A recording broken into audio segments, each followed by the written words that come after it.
Welcome, everybody. My name is Robert Passetti. This is a service being put on by the Ancient Order of Druids in America. And this is our first session of Solar Currents. We're going to be looking at what's going on astrologically over the month of October.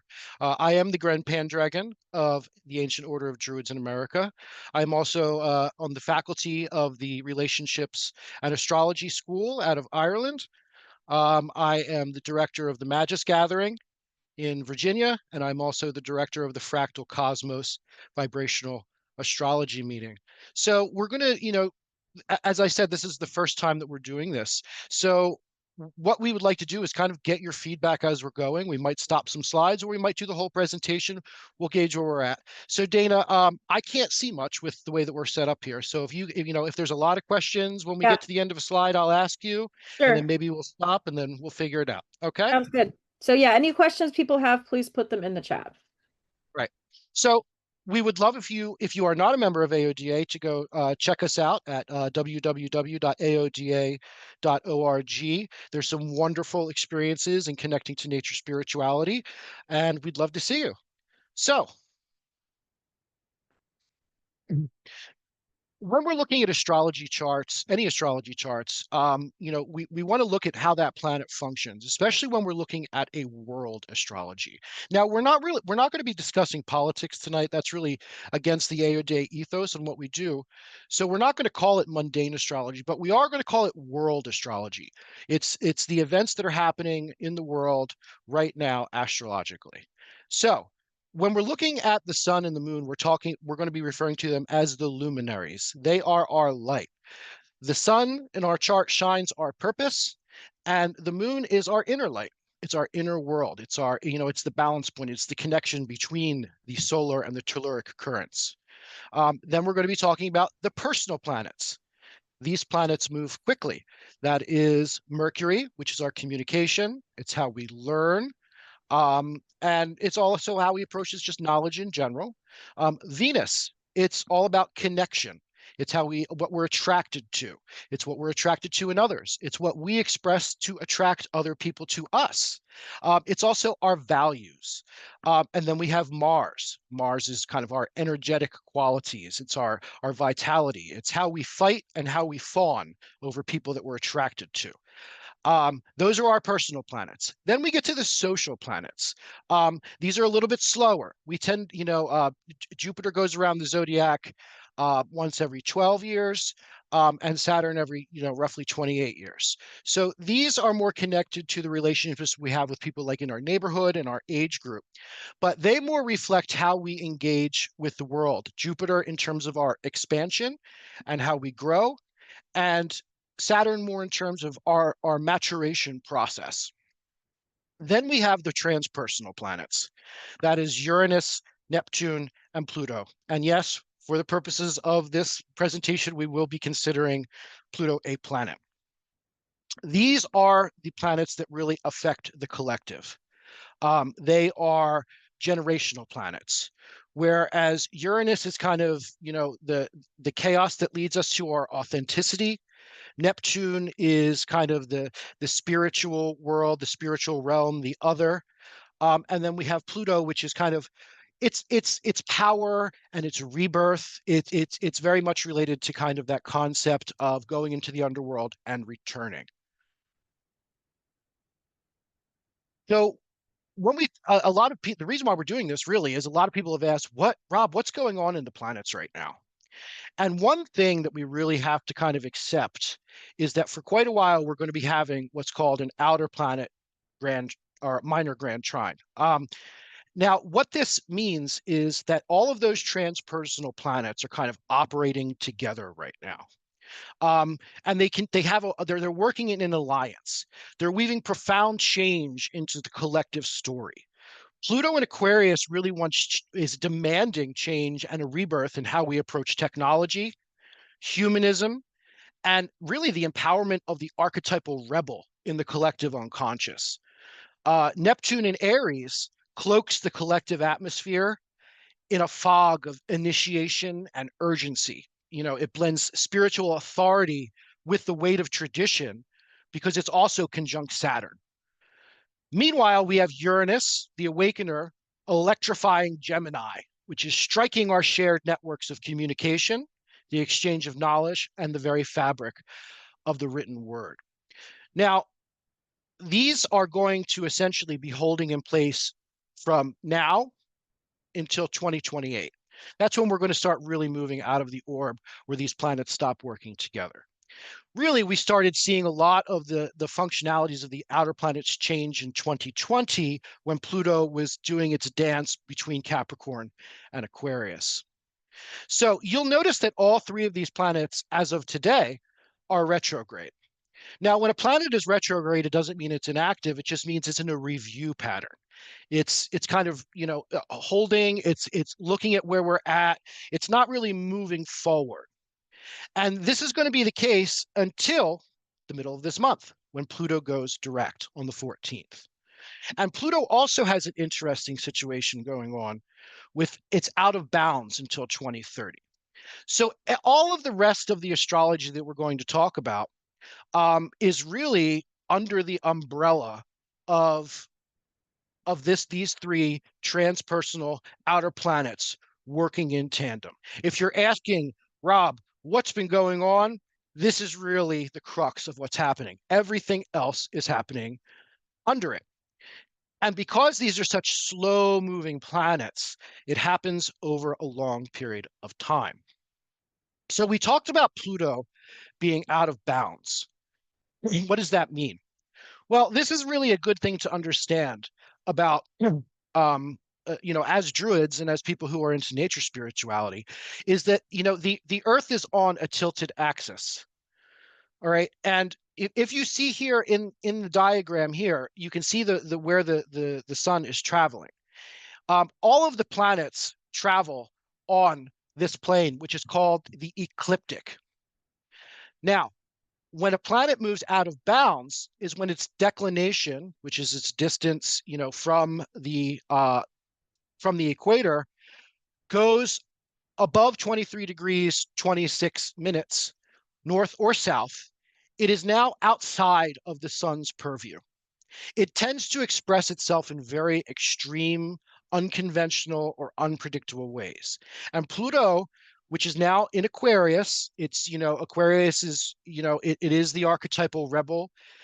It's all about progressivism, moving forward, technology, how we view society and community, is really in uncharted territories.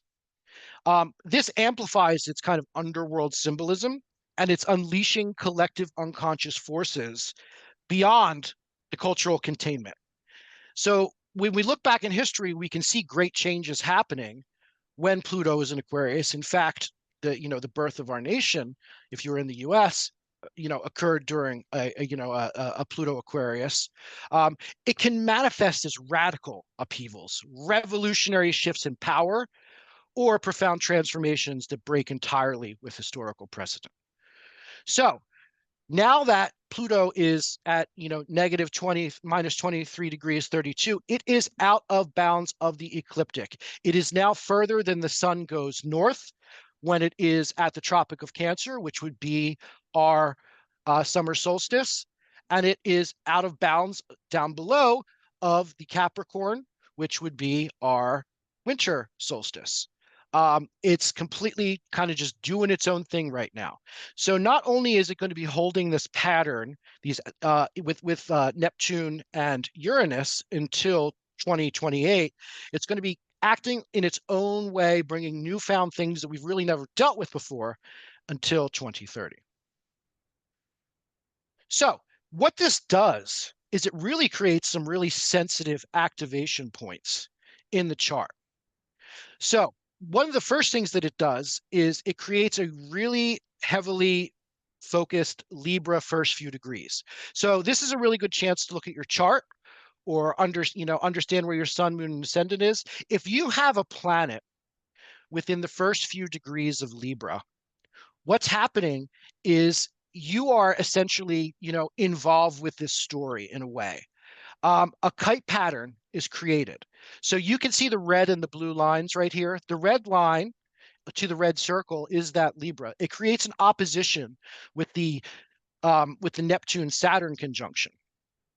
That also happens to just create trines to Uranus and to Pluto. Trines are considered a smooth aspect, flow, or at least a need for flow.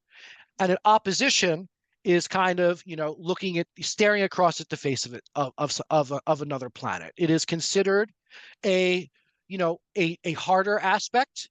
That being said, a trine that isn't flowing that needs to can cause problems, and an opposition always offers room for integration. So it's not, it's not black and white, and that's one of the things that I want to kind of clarify with what's going on right now, is that these are archetypal concepts. And the job of the astrologer is really that of the bard in many ways. We are trying to put words to something that is pre-verbal. There are many positive and negative ways in which these archetypes can manifest. What we're seeing now in the way that they manifest might be completely different than the way that they manifest in 3 years from now. We can certainly use, quality medical technology that we would see in a rebirth of Pluto and Aquarius. Radical changes in the way that we communicate with each other, not necessarily a bad thing. And when we're talking about Neptune, that is the collective consciousness. It's starting a completely new cycle in Aries. There are a lot of opportunities to bring new ideas to the table. So if you have something in the first few degrees of Libra, then you are going to be part of that kite pattern. Your energy is going to be part of that kite pattern, and it's activated in that first few degrees. This point is what is needed to confront, overcome, and resolve. And in the current atmosphere, it's not surprising to me that we're talking about Libra. Libra is all about relationships. It's about harmony. It's about beauty. And those are the things that we need to kind of bring the strongest manifestation of these three planets working together to fruition. And if you have if you have a planet in those first few degrees of Libra, you are somebody who is, going to be influential in making that happen. Now, we also see the green lines here and the green circles. These are called yod patterns, and they consist of two quincunxes and a sextile. So this is going to be the first few degrees of Virgo and the first few degrees of Scorpio. If you have a sun, a moon, or an ascendant in the first few degrees of Virgo or Scorpio, it's called the finger of God pattern, and it creates a fated challenge. It's something you're going to have to overcome. Virgo doesn't really like a lot of, a lot of strife. It likes to kind of be the hermit in the background, organizing the seeds between what gets planted in the ground next year and what goes into the pot.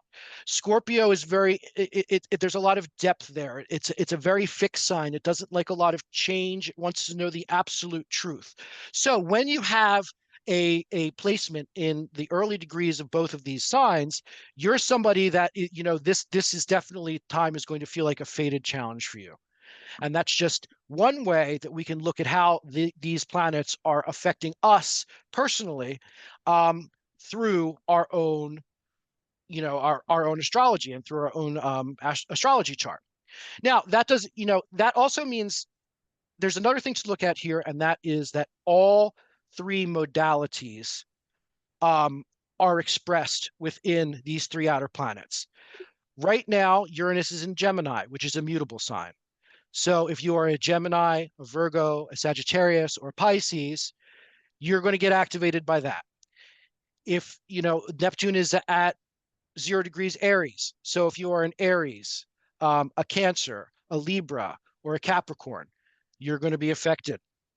And the fixed signs through Pluto, Leo, Aquarius, Taurus, are all going to be a part of that, and and Scorpio as well. And so there's nobody escaping what's going on right now in the collective.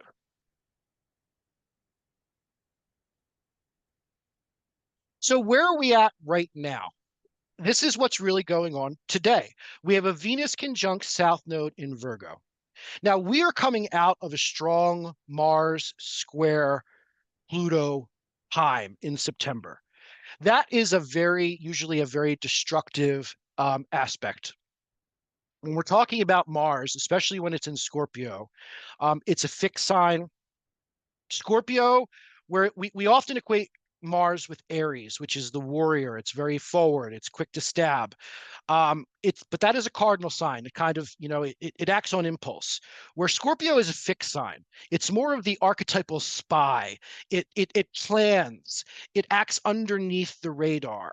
And when we're square that Pluto there, Pluto representing kind of power structures and the plutocracy, literally, we tend to see actions against what we are kind of feel like we're under the power of. And, we saw that in September.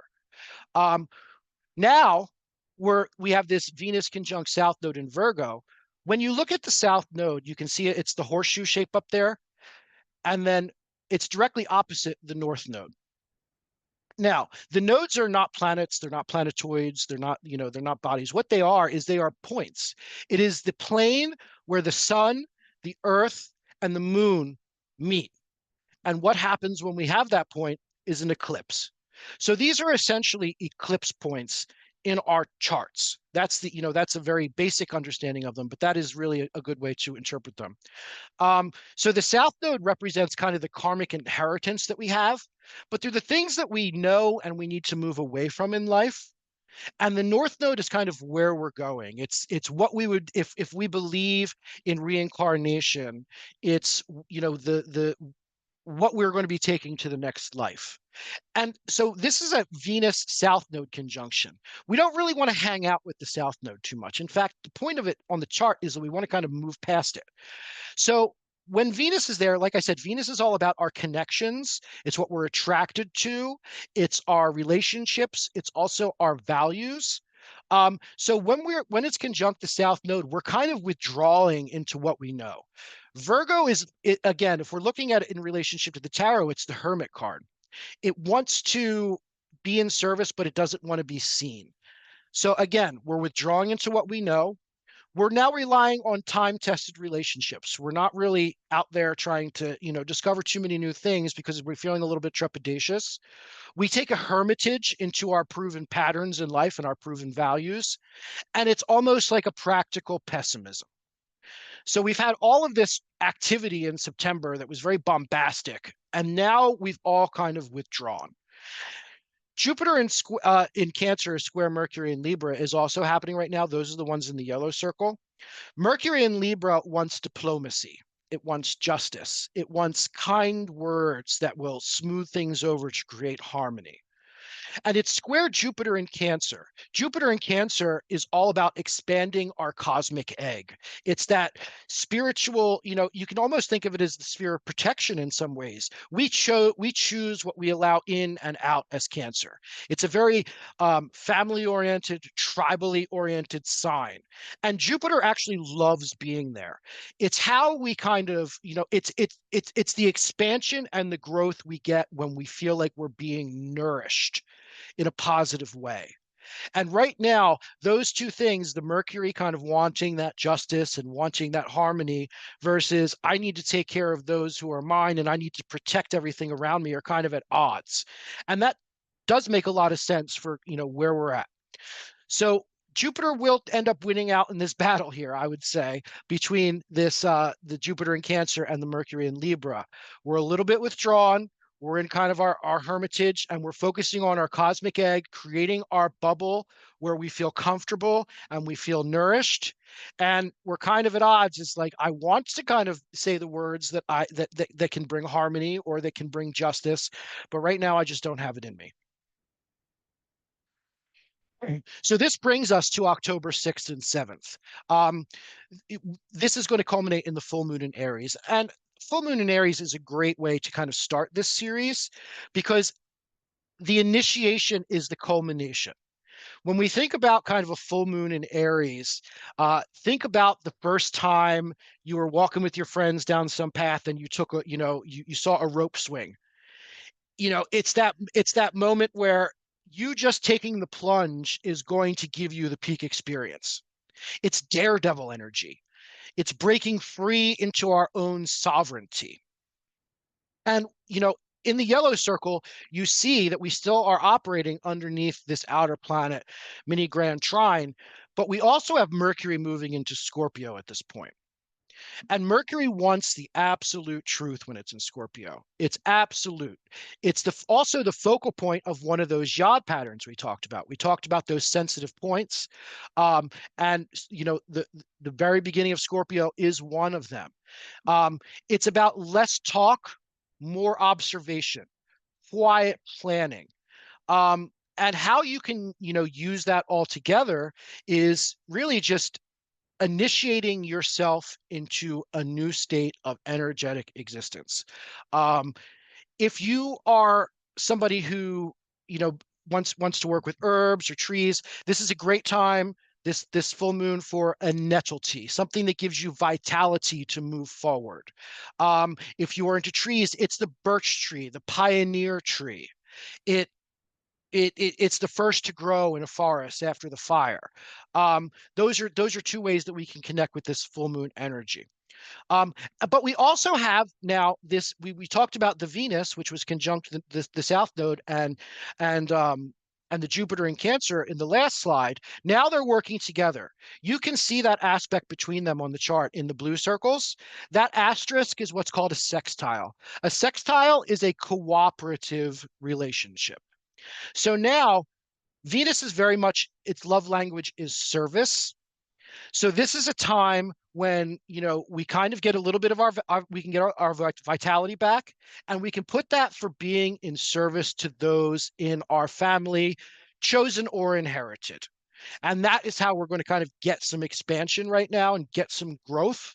Um, and again, Mercury and Scorpio, it's all about laying low, being a little bit more quiet, more observation. It's the watcher. It's watching and it's quietly planning and thinking underneath the surface.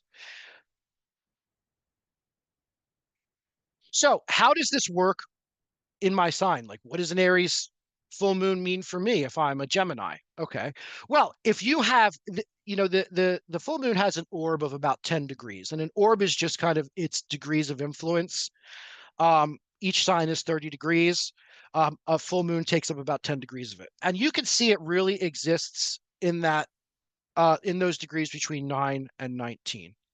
Aries is really about when we're talking about an Aries full moon for somebody with a personal planet or a luminary in that space, it's pure energy. It's going to give you the lift that you need, and you should definitely take advantage of it. Now, we see that there are some lines coming out from here, and the lines that are closest to that Aries is the Pisces and the Taurus next to it. It's called a semi-sextile. It's discomfort. Taurus doesn't really like to do anything that doesn't feel natural or comfortable to them. And this is a strong energy of initiation. It can be a little bit um, uncomfortable in that situation, but sometimes that's just the medicine that a Taurus needs to move on to the next thing. The same thing with Pisces. Pisces is, it's disparate. It's kind of floating in the dream world. It's very spiritual. It doesn't like that aggressive changing energy. So again, it's going to be a little bit uncomfortable for those placements that you have within that 10-degree area within Pisces and Taurus. But again, it can be used as a way to kind of lift ourselves into the next place. Now, for Geminis and Aquariuses, it's a sextile. It's great. Gemini loves a nice, let's change this. Let's explore something new. Same thing with Aquarius. Aquarius loves for something to spark off. Cancer. When we're talking about Cancer and we're talking about Capricorn, it's a square. It's a friction. We need to it's going to require action. Um, Not so much with the Aries and the Capricorn. I think the Aries and Capricorn tend to work pretty well together, but Capricorn really doesn't like when people come out of the structure or come out of the discipline or come out of their responsibilities. And Aries can absolutely do that. With Cancer, again, we talked about that concept of the cosmic egg. Aries wants to just slash through that cosmic egg, and it can cause some friction. We need to use this Aries full moon to take action. For Sagittarius and Leo, it's great. It's a trine. It's a flow. It will be the the spark of the match that we need to ignite ourselves as fire signs. And then Scorpio and Virgo are the quincunx. This is an agitation feeling. Um, Scorpio, again, it likes to be on the underside of things. It likes to be on the undercurrent. And that is not what Aries does. Aries likes to move forward, full speed ahead, no questions. And Scorpio is like, no, no, no, no, no, no. We need to plan this out. We need to observe. We need to take methodical action. Um, Virgo, same thing. Virgo is all about organizing principles. It likes to keep things controlled. It likes to take things step by step. Aries is kind of coming in and just saying, "Well, we're going to do this and we're going to do that." Different energies, but all useful. There is a situation in which you can use this full moon Aries energy in every one of these signs to kind of lift us out and to kind of move forward. Okay, so let's take a stop here. Do we have any questions or anything, Dana? Or are we good to move on? So a question is, they want to know, I have my chart. Does what you're saying here in this slide apply to any of the big three? Or are we specifically talking about the moon? It'll apply to any planet really that you have within these degrees. It's going to create that relationship that you're seeing here. Any sign in or any planet in Taurus is going to be a little uncomfortable under a. Now it's going to matter what that is. For a Mercury, that's going to be. It might be, kind of a kick in the butt to how we communicate. We might feel like we're bursting out, whereas a Taurus Mercury wants to take things very slow. They're slow to speak, they're slow to come to opinions, and they like to learn things slowly. That can be a good thing or a bad thing. And this Aries energy is kind of going to kick that in the butt and make that, move forward. So while I would say it's going to affect your ascendant, your sun, and your moon in the most tangible ways where you really feel it, it will affect any point or planet that you have within this, these degrees, the 9 to 19 in any sign. A full moon is very powerful. When we're talking about astrology, we have to consider that at the end of the day, it is a science of lights. And you can see that here. Imagine you're standing in a circle and you're looking directly across from somebody. That is all the it can be uncomfortable because it's almost you feel like, okay, I'm in an oppositional relationship to this. But when we're talking about the people right next to us, unless we're looking at them or we turn our head, we really can't see them. That is the nature of the semi-sextile. That is, it's uncomfortable because the energy is not really accessible. The same thing when we're talking about Scorpio and Virgo. I can look directly across from me and see the thing that I'm actually opposed to, but those people on the other side of them is kind of lost in the fray of me looking straight forward. So it's where the light shines and how the light shines. It's very easy to look at the trine relationship. It's a little harder to look at the square. You have to turn your head a little bit. So this is really just a very, very basic overview of the very basics of ancient astrology and how these relationships were formed. So yes, the answer is it will affect anything within those degrees in some way. If it's in the luminaries or the ascendant, you're going to feel it strongly. If it's in a personal planet or a social planet or one of your outer planets, you're going to feel it in a less drastic way, especially the outer planets, since they're very generational and they're kind of really doing their own thing right now. Any other questions? Yes. What house system do you use? I use Placidus. Um, I've also used whole signs. It really matters what I'm doing. If I'm doing a modern psychological interpretation, I'm going to use Placidus. If I'm looking at something like zodiacal releasing, I'm going to use whole signs. If I'm doing vibrational astrology, I'm going to be using equal sign houses. My personal take is that I am going to use the house system that is most equated with the system of astrology that I am doing. Those are all the questions you have. All right, great. Then we enter this period from the 11th to the 17th of October, which is really kind of shakes things up. We're going to feel a definite shift in the vibe on October 13th, and that's when Venus enters Libra. Venus loves being in Libra. Venus loves, social situations. It loves relationships. It loves harmony and it loves beauty. So this is where Venus is in its domicile. But again, just like we talked about in the beginning, um, it does create this kite pattern by being in that first few degrees of Libra. So just like we talked about, the resolution to any kind of strife we're feeling with the outer planet pressures right now will be released through harmony. It's a relationship oriented sign. Um, Now, the interesting part about this specifically is that it does have a relationship with Saturn right now, due to the fact that we have that Neptune Saturn conjunction up in that top yellow circle. So anytime you have a relationship between Venus and Saturn and Libra is involved, we are going to see themes of justice. That is, whereas, Venus wants balance, Saturn is the rule maker. It's bringing rules to the balance of the scales. It's all about, you see law, you see justice themes when you see Saturn and Venus operating together. And that's really what's going to be happening when we get to this point. This also happens under a sun in Libra square Jupiter in Cancer. And this can be kind of a bit of overconfidence when we change the vibe. We may see things happen that push us into situations where, Venus loves Libra and we're relationship oriented and we're looking for harmony, but others might not be there. So we have to really meet people where they are. And in my opinion, the most important thing that's going to be happening during this week is that Pluto is moving direct. Um, we're going to see these changes in technology, humanism, and our perception of community move from kind of a holding pattern where it's observational to action. It's starting to move forward again. Now, the good thing about this is because both Uranus and Neptune are still going to be in retrograde, and even past that, Neptune's about to move back into Pisces.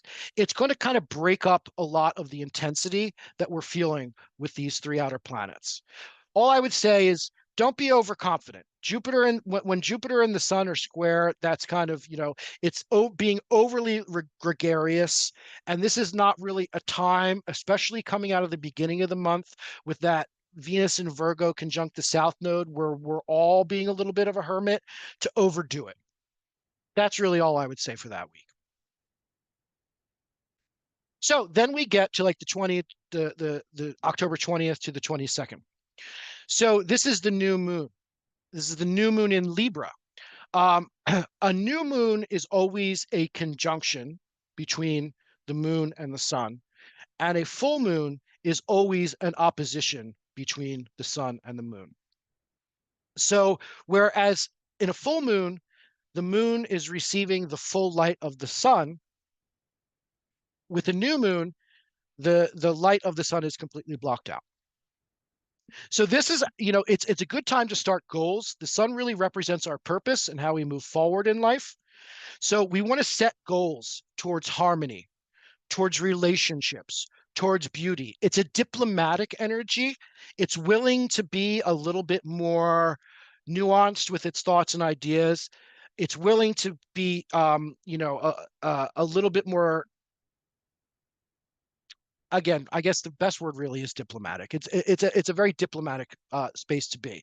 Now, this doesn't change any of the intensity that's going on because we have this Mercury conjunct Mars in Scorpio, as we can see in the blue sign. So this is action based on that. We talked about that Mercury in Scorpio being about finding the ultimate truth, the absolute truth, no nonsense, just give it to me. Tell me the deepest, darkest things. I don't care. I can handle it. Now this is action based on ultimate truth. It can be deceptively aggressive. It commands from the shadows. This is very much like the sorcerer energy, where it's just like, I am telling things what to do. You actually, I did a little bit of research on this conjunction in this history. You actually see a lot of crime when you have a Mars Mercury conjunction in Scorpio, especially. It's kind of things that are hidden, unseen. You are the watcher, you're not making a lot of noise. So, now that's really up to you, up to you what you consider to be a crime. I don't think it necessarily means in representation to the justice or the legal system. It's more to do with like, what can I get away with right now? And we're doing that in service to get to our own new sense of harmony, relationships, and beauty. And another thing that's happening right now, when we get to the 20th to the 22nd, is Neptune retrogrades back into Pisces. So that collective consciousness, we're going to start to feel a little bit less aggressive and more spiritual. But notice that I put those quotation marks around spiritual. It doesn't necessarily mean religious or connecting to nature. It's whatever where we're putting that spirit in. All right. It can be egregores. It can be cults of personality. All of those things are going to kind of be amplified back into that space where the sky's the limit. There are no rules. Neptune in Pisces. Now, Neptune is the modern ruler of Pisces. It's boundless. It has no limitations. And that is actually in trine this Jupiter in Cancer, which seems to be popping up all over the place this month. Whereas, if we invest this into our tribe, into our community, into creating new ideas and stronger bonds there through surrender, it can be a really great thing for us. So that's just one thing to think about. Now, again, a new moon in Libra, when you're talking about Libra and, you're a Druid, if you want to work with a plant and a tree, I would work with rose specifically as part of our intention for this. And I would work with the apple tree. Um, you know, uh, this Libra is a Venus ruled sign. Venus travels through the pentacle, through its movement. It's in the sky. And if you cut the apple in half, what do you have? You see the pentacle there. So there is a sacred relationship between Venus, Libra, and the apple. So using apple and rose when we're setting our intentions towards harmony, relationships, and beauty can be really powerful. Just don't stymie yourself. Don't think that you have to treat this like, I'm happy, everything's good. You don't, there is such a thing as toxic positivity because we also have that Mercury conjunct Mars and Scorpio. It wants truth. It doesn't want foo-foo. You want to take ownership of your actions and your words, and you want to take command. And really, that's how we're going to set that goal towards harmony, by taking ownership aggressively. So how does this operate within the signs? Now, some people, if you take a look at here, you can see that these lines switch between two signs. They carry over. If you look at the Sagittarius sign, which is the arrow up at the top, it hangs over into Capricorn a little bit in that sextile. That's called an out of sign aspect.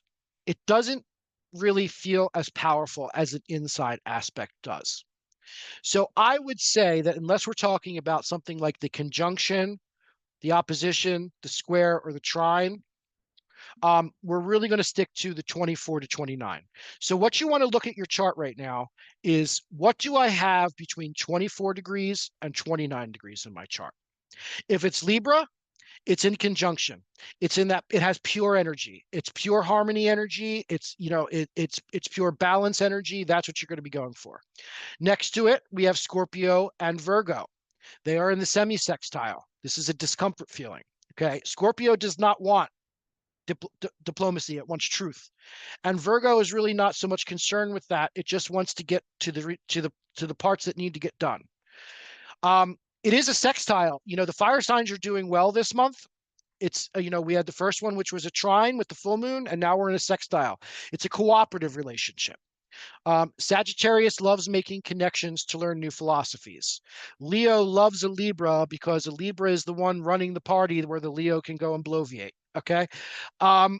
Cancer, Capricorn, this is the square. It's friction or action.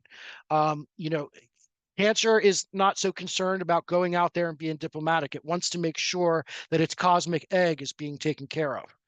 Capricorn, again, it's worried about the rules and the responsibilities and making sure things are done correctly. It is a trine between Aquarius and Gemini, the air signs, which is a good flow. Um, this is great for Aquarius. Aquarius wants to kind of make new connections. It wants to network. It wants to grow its community. And in Gemini, Gemini likes to explore. And by focusing on relationships, we're able to learn new things. It's the quincunx between Pisces and Taurus, which is agitation. It's not a great feeling for a Pisces who, they're kind of all over the place in terms of their social interactions, not in a bad way. They're just kind of the dreamers. And this kind of back and forth diplomacy, not really for them. The same with Taurus. Taurus is very stuck in its ways. It's grounded, not really engaging too much with that Libra energy. And Aries is the opposition. Whereas Libra is about relationships and about partnerships and about diplomacy. Again, Aries is kind of just like, I just want to move forward. It's the self versus the relationship. And Aries is the self. It's the opposition. Now, that doesn't mean that we shouldn't, and Aries could absolutely benefit from integrating Libra energy into their whatever planet that is in that space. It's always going to be a benefit to integrate versus trying to be in opposition. It's like two people that are standing oppositionally on the other side of a circle from each other, meeting each other in the middle and shaking hands. I'm this person. I'm this person. There's a lot to be had there. So that's really how we're going to use this energy for the new moon. And this is really an important new moon because the next full moon is going to be in Taurus, which is the exaltation of the moon. So it's a great full moon, overall. And also, there's nothing more than a Taurus likes than comfort. And harmony is a great step to comfort. So think about that during this time period. So we start getting into the end of the month. We have the 23rd and the 24th. The sun enters Scorpio. And remember, we said the first few degrees of Scorpio are activating that yod pattern. You see those two green lines with the tables, with the sextile connecting them. This is intensity. It's passion. It's depth. It's absolution. And the focal point of this yod makes it a transition to a sacred mission. When we're talking about really dynamics of quiet power, when we're talking about Scorpio, quiet intensity. And that's really going to be the vibe shift as we get into the end of the month. There's also a Sun square Pluto, which pushes friction with power structures. That is very much a common theme when we're talking about the relationship between Sun and Pluto is power dynamics. That is going to come to the table. And when we get the Sun moving into Scorpio, we're going to be feeling super powerful. So we could see how that could cause some friction around the 23rd and the 24th. But we've also got this powerful grand water trine. If you look at the yellow circles, look at all of the planets involved in this grand trine. We have Jupiter in Cancer in its exaltation. Now we have Neptune. It's moved back into Pisces, so it's now in its domicile, and it's conjunct Saturn. And then we have a triplicity of Mars, Moon, Mercury. So we have 6 planets that are going to be in a grand trine pattern at the end of this month. This is the water element. This is the emotional realm. This is the realm of dreams. This is the realm of the subconscious. And the moon being at the midpoint of Mars and Mercury in Scorpio during the ingress of the sun moving into Scorpio, it amplifies our deepest, most guarded emotions through intense thought and action. This is a great time if you are a journaler or if you are somebody who is into shadow work. That I don't think that's always a great word to use, but this is a great time for that, because you have so many things that are working to unveil your subconscious thoughts and your connection to yourself in an emotional way. And this Saturn Neptune conjunction in Pisces energizes our sense of spiritual authority. We can seize the reins of our own spiritual path in this time. It's a really, really powerful moment because we have that square between Sun and Pluto. making us kind of, anti-authority. We're not worried about what others think about us right now. And we have this opportunity to explore our subconscious at this very, very deep level with all of these planets, and including a luminary, being in this grand trine pattern. Very powerful. So the 23rd and the 24th, I would definitely write that down as days when, if you want to go deep, this is the time to do it astrologically. So then we get to the end of the month, okay? And we get a total vibe shift. All of that intensity that we've been feeling as these Scorpio patterns have been building over the course of the month gives way to philosophy. It's like we've been underground, and now when we rise up, we're rising up with the freedom of thought. We're open to new ideas. And opposite Uranus, we're able to go deeper and explore ideas that may have been occulted or hidden from our purview or not previously considered. Now, there is also a concept of reception. Just very quickly, if you see Uranus is in Gemini, Mercury is the ruler of the sign of Gemini. So it's very easy for Mercury to take this Uranus in Gemini energy into itself.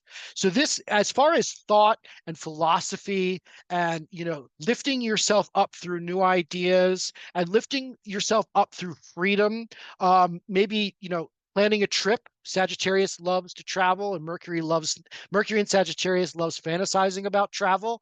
This is a good time to do that. Now, the moon obviously has moved out of the way.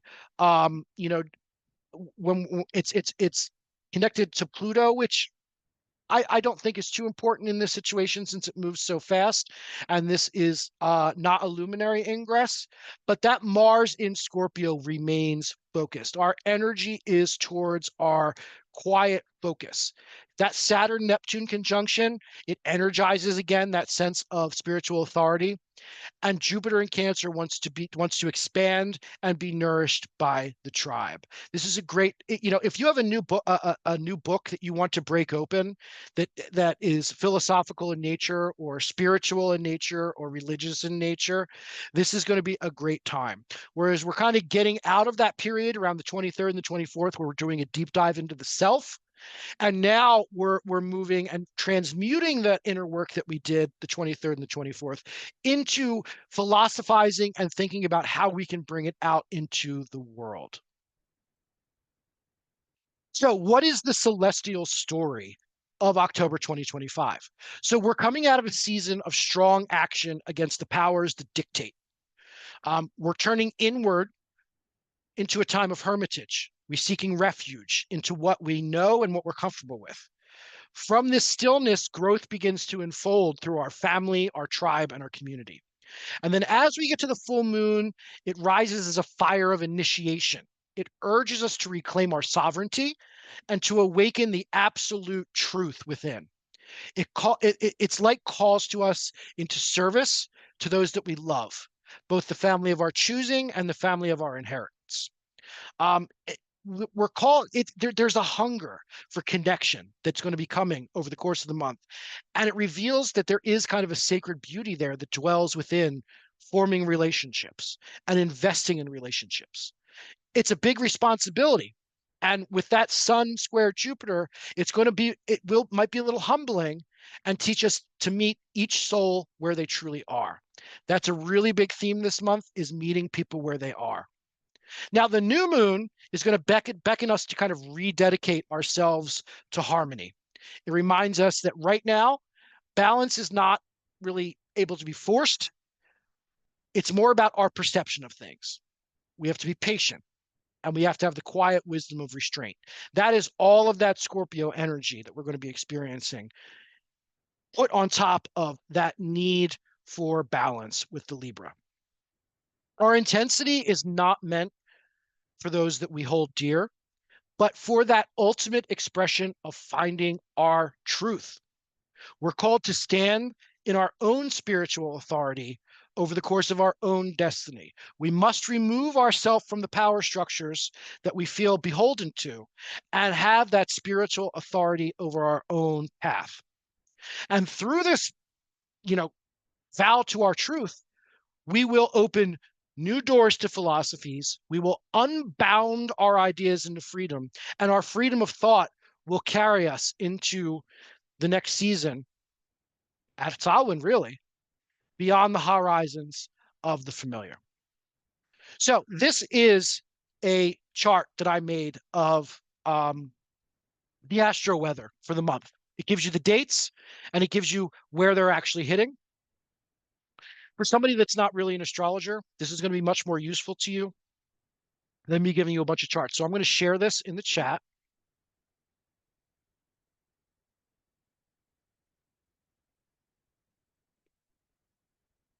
All right. And this is where we're going to get into the conversation portion of things. So if you can unmute now and, if you have something to say and turn your cameras on.